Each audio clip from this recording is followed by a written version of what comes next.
السلام علیکم ناظرین، آپ دیکھتے ہیں ہم ان لوگوں کی آواز آپ لوگوں تک پہنچاتے ہیں جو کہ مجبور ہوتے ہیں اور کافی زندگی میں الجھنیں اور پریشانیاں ہوتی ہیں ان کی. تو آج جو بہن میرے ساتھ موجود ہے، آئیے ان کے معاملات جانتے ہیں، ان کی زبانیں. السلام علیکم. وعلیکم السلام.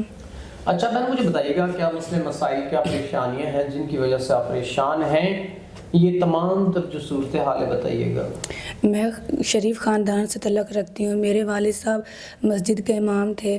انہوں نے اپنی ذات سے کبھی کسی کو تکلیف نہیں پہنچائی. انہیں دل کا مسئلہ تھا تو اس بیماری سے انتقال کر گئے. میری والدہ بہت زیادہ ضعیف ہیں، وہ چل بھی نہیں سکتی ہے.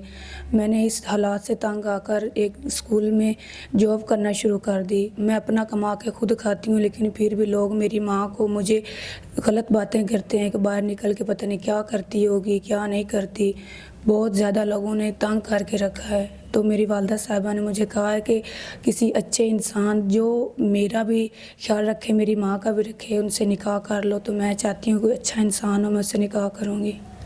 ناظرین، بہن تمام تر وضاحت بتا دی. کوئی ایسا انسان جو ان کے معاملات زندگی اور ضروریات زندگی دونوں کو پورا کر سکتا ہے اور ان کی جو بھی مشکلات ہیں اور ان کو عزت تحفظ دے سکتا ہے، تو یہ نکاح کے لیے تیار ہے. تو ہم امید کرتے ہیں کوئی نیک انسان جو ان کے معاملات زندگی کو سمجھتے ہوئے، ان کی تمام تر پریشانیوں کو سمجھتے ہوئے ان کو وہ عزت وہ مقام دے جو عورت کو ہمیں معاشرے میں دینا چاہیے. تو بہن، اگر کوئی ایسا انسان جو آپ کے تمام تر معاملات زندگی کو بہتر طریقے سے چلا سکتا ہو، آپ کو عزت دے سکتا ہو جو معاشرے میں عورت کو دینی چاہیے، تو کیا آپ نکاح کے لیے تیار ہیں؟ جی بالکل، میں تیار ہوں، میں کر لوں گی نکاح.